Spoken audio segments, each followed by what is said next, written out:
গন্তব্যে পৌঁছে গেলাম। ঢুকতেই চোখে পড়ল এক ফুল বিক্রেতাকে, যিনি তার ফুলের পসরা সাজিয়ে নিয়ে বসেছেন বিক্রির উদ্দেশ্যে। কি ফুল নেই এখানে! নানান রকম ফুলের সম্ভার রয়েছে তার ঝুলিতে। All friends welcome. কেমন আছো বলো তো তোমরা? অনেক দিন পর এলাম, তাই পাশে থেকো, সাথে থেকো। সকলকে অনেক ভালোবাসা। এইবারে আমরা সামনের মেঠো পথ ধরে এগোতে থাকলাম। আমার মেয়ে তো রাগে গজগজ করতে করতে হেঁটে চলেছে, বায়না করছে মোবাইলটা নিয়ে ওই ভিডিও করবে। আর একটু এগোতেই চোখে পড়ল আমাদের মতো বহু পর্যটক এখানে ভিড় জমিয়েছে। জায়গাটি আস্তে আস্তে পরিচিতি পাচ্ছে, দেখে ভালো লাগলো। ক্ষেতের সরু আল ধরে আসতে আমার একরত্তি মেয়েটার খুবই সমস্যা হচ্ছিল, আর ওকে যে সামলাচ্ছিল তার তো বড় সমস্যা। আচ্ছা, আর ধোঁয়াশায় রাখছি না, তাহলে বলেই ফেলি কোথায় এসেছি। তবে এতক্ষণে অনেকেই হয়তো বুঝে গেছো, যারা জায়গাটিকে চেনো, যে আজ আমি কোথায় এসেছি। যাই হোক, দেখতে থাকো। ভিডিওটি ভালো লাগলে অবশ্যই লাইক কমেন্টস করে জানিও।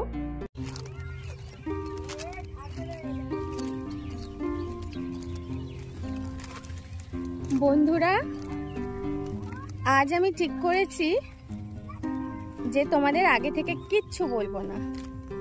আমি গন্তব্যে পৌঁছে তোমাদেরকে দেখাবো আর জানাবো যে আজ আমি কোথায় এসেছি।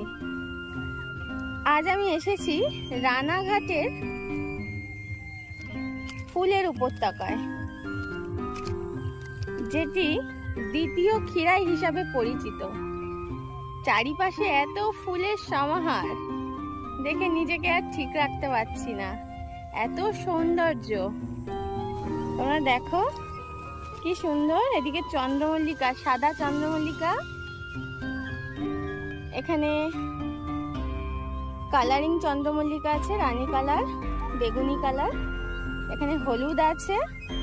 আজকে অনেকখানি মনে হয় বৃষ্টি হয়ে গেছে, সেই কারণে বৃষ্টির জন্য অনেক ফুলের গাছ নষ্ট হয়ে গেছে, জল জমে আছে চারিপাশে। দেখো কি অপরূপ, কি অপরূপ দেখতে লাগছে, অসম্ভব সুন্দর লাগছে,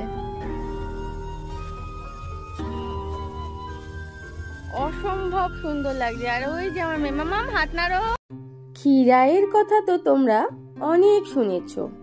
রানাঘাটের চাপড়াও কিন্তু রূপে গুণে কোনো অংশে কম যায় না, সেটা কি জানো?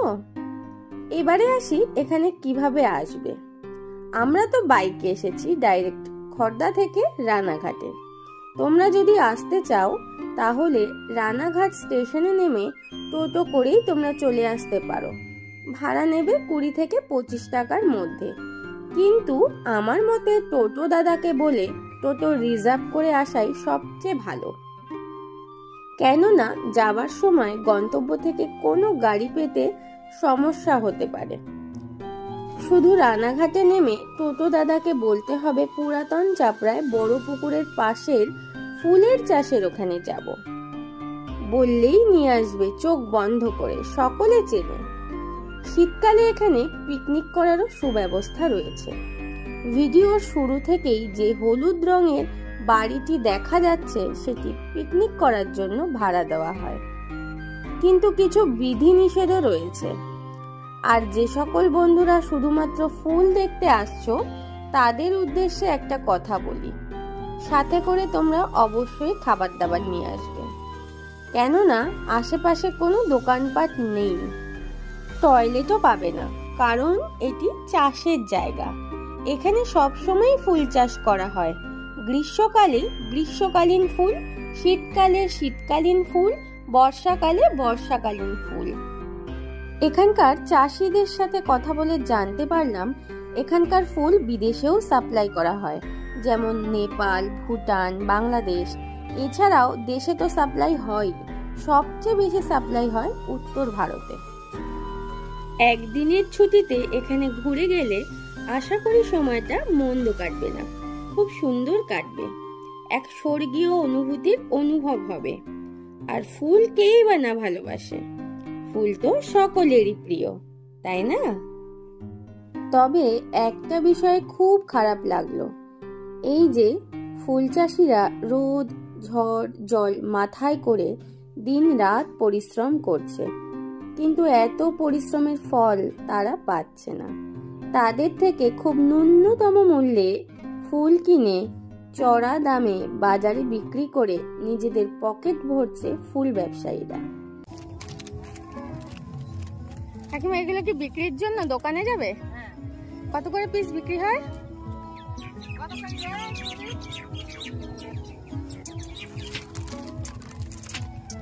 আজকে প্রচুর বৃষ্টি হয়েছে না? বৃষ্টিতে তো দেখছি গাছপালা অনেক নষ্ট হয়ে গেছে, কুড়ি চুড়িও মানে গাছ দুমড়ে মুচড়ে গেছে। এই প্রথমবার এলাম, দারুণ লাগছে এখানে এসে। আরো অনেক রকম ফুলের চাষ হয় এখানে, চন্দ্রমল্লিকা ছাড়া। এগুলো আর এই যে কুড়ি আছে, যে কুড়ি সমেত তুলছেন, এগুলো আর ফুল হবে না? মানে এখান থেকে নানান জায়গায় যায়।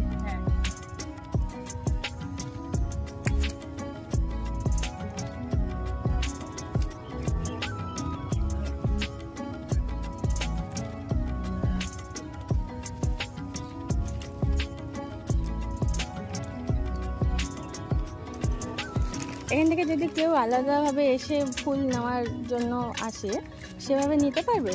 সেভাবে নিতে পারবে। তাও তখন কেমন? 25টা হয়েছে, প্রচুর কুড়ি আছে ডালগুলোতে। সামনে গরমকাল, প্রচুর রজনীগন্ধা লাগানো হয়েছে, খুব সুন্দর গন্ধে চারিদিক ছেয়ে আছে। কাকিমা গুনে গুনে ফুল তুলছিল, তাই সেই সময় উত্তর দিতে অসুবিধাই হচ্ছিল। পরে কাকিমার সাথে অনেক কথা বললাম, অনেক কিছু জানলাম। আমার মেয়েকে অনেক ফুলও উপহার দিয়েছিল কাকিমা। এই ফুলগুলো কি তোমরা চেনো? নাম বলো তো কি ফুল? এগুলো কিন্তু এখন খুবই ট্রেন্ডিংয়ে চলছে। কনের মাথায় বা বিয়ে বাড়ির অনেকের মাথায় এই ফুল দিয়ে কিন্তু চুল বাঁধা হয়। এই ছোট ছোট কিউট সাদা রঙের ফুলগুলোকে জিপসি বলে।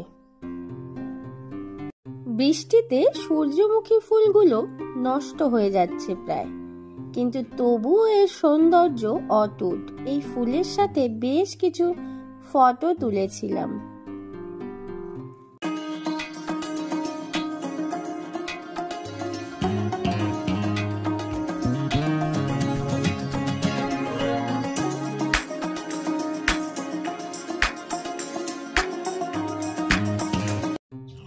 এখানে মোরগঝুটি ফুল আর দূরে রজনীগন্ধা দেখো।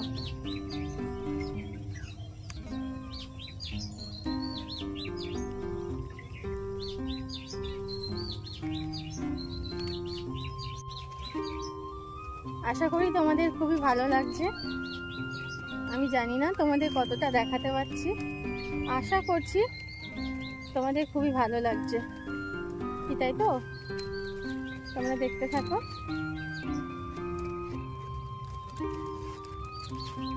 আমাকে মাটির আল ধরে যেতে হচ্ছে, তার মধ্যে বৃষ্টি হয়েছে তো প্রচন্ড কাদা, জল কাদা জমে আছে। আপনারা যারা এখানে ঘুরতে আসতে ইচ্ছুক অবশ্যই আসুন, কিন্তু এখানকার চাষিরা অনেক কষ্ট করে ফুল বাগানগুলো তৈরি করে, বিনা অনুমতিতে আপনারা ফুল ছিঁড়বেন না। এনারা নাই বলতেই এতগুলো ফুল দিয়ে দিয়েছে, তাহলে কতটা ভালো মানুষ। তাহলে কেন আপনারা না জানিয়ে গাছ থেকে ফুল ছিঁড়বেন? এবং আরেকটা কথা হচ্ছে, এখানে কোনো প্লাস্টিক বা আবর্জনা ফেলবেন না, তাহলে কিন্তু গাছের ক্ষতি হবে। তো যাই হোক, এত কাছে এত সুন্দর একটা জায়গা আছে, আজকে ঘুরতে আসতে পেরে, ঘুরে যেতে পেরে আমি খুবই খুশি। আপনারা যারা এখানে আসতে চান অবশ্যই আসুন, কিন্তু একটাই অনুরোধ, বিনা অনুমতিতে ফুলে হাত দেবেন না বা ফুল ছিঁড়বেন না। এনারা নিজের থেকেই আপনাদের ফুল দেবেন, বা আসার পথে সামনেই একটা ফুলের দোকান আছে, আপনারা চাইলে সেখান থেকেও ফুল কিনতে পারেন, কিন্তু অযথা ফুল ছিঁড়ে গাছের সৌন্দর্য নষ্ট করবেন না, এইটুকু আপনাদের কাছে বিনীত অনুরোধ। সন্ধ্যেবেলাতে আচ্ছা, ওই ঘেরা জায়গাটায় কি ফুলের চাষ হয়?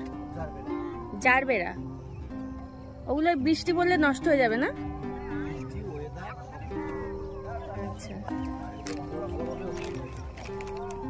আচ্ছা, মানে সম্পূর্ণ ঢেকেই। আচ্ছা, সারা বছর কি এখানে ফুল চাষ হয়? সারা বছর হয়, শীতের সময় এই সিজন ফুলটা বেশি হয়, আচ্ছা অন্য ফুল থাকে। আচ্ছা, এতটা থাকে না। এই গরমের সময় কি চাষ হয়? গরমের সময় হয় গোলাপ আছে, রজনী আছে, মোরগ আছে, আচ্ছা, গোল্ডেন রড আছে। আজকে তো দেখলাম বৃষ্টিতে অনেক গাছ নষ্ট হয়ে গেছে, ওদিকে দেখলাম জল জমে গেছে গোলাপ গাছের গোড়ায়। জল জমেছে, তারপর ঝড় হয়েছে, গাছে বাড়ি খেয়েছে। অনেক ডালও ভেঙে আছে, কুড়ি সমেত। ঢাকা জায়গাগুলো জারবেরা চাষ হয়। জারবেরা ফুলের অনেক দাম, আমি জানি না দেখাতে পারবো কিনা। দেখছি, এই যে দেখো, আমি এই যে ফুটোর ভেতর দিয়ে দেখানোর চেষ্টা করছি, ঠিক আছে? দেখো, জারবেরা চাষ হচ্ছে এখানে। দারুণ দারুণ, অপূর্ব।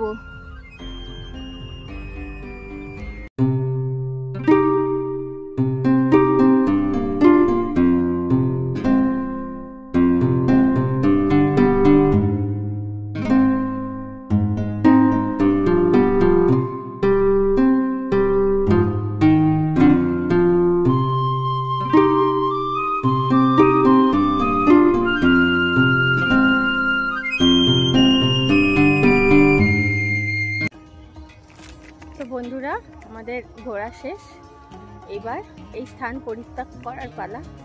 কিন্তু আমার তো এখান থেকে যেতে ইচ্ছা করছে না, কি করব, যেতে তো হবেই। তো চলো বাড়ির দিকে রওনা দেওয়া যাক। বৃষ্টির জল জমার কারণে আমরা গোলাপ বাগানে ঢুকতে পারিনি, সেই জন্য মনে মনে একটা আক্ষেপ কিন্তু হচ্ছিলই। তবে হঠাৎ প্রাপ্তির যোগ থাকলে সেটি খণ্ডাবে কে? ফেরার পথে এত গোলাপ একসাথে দেখে দিল খুশ হয়ে গেল। অসাধারণ লাগলো গোলাপগুলোকে, বৃষ্টি ভেজা গোলাপ তার উপর। আমরা সরস্বতী পুজোর পরদিন গিয়েছিলাম, তাই ঠান্ডাটা ভালোই লাগছিল সন্ধ্যা নামার পর। তার উপর আবার বৃষ্টি হয়েছিল। সন্ধ্যার পর যখন অন্ধকার নেমে এলো, তখন যেন পরিবেশটাই পাল্টে গেল। চারিদিকে ঘুটঘুটে অন্ধকার, দূরে মিটমিট করে আলো জ্বলছিল, আর শোনা যাচ্ছিল শেয়ালের হুক্কা হুয়া। এক কাকুকে দেখলাম ঘটি গরম আর কি যেন বিক্রি করছে।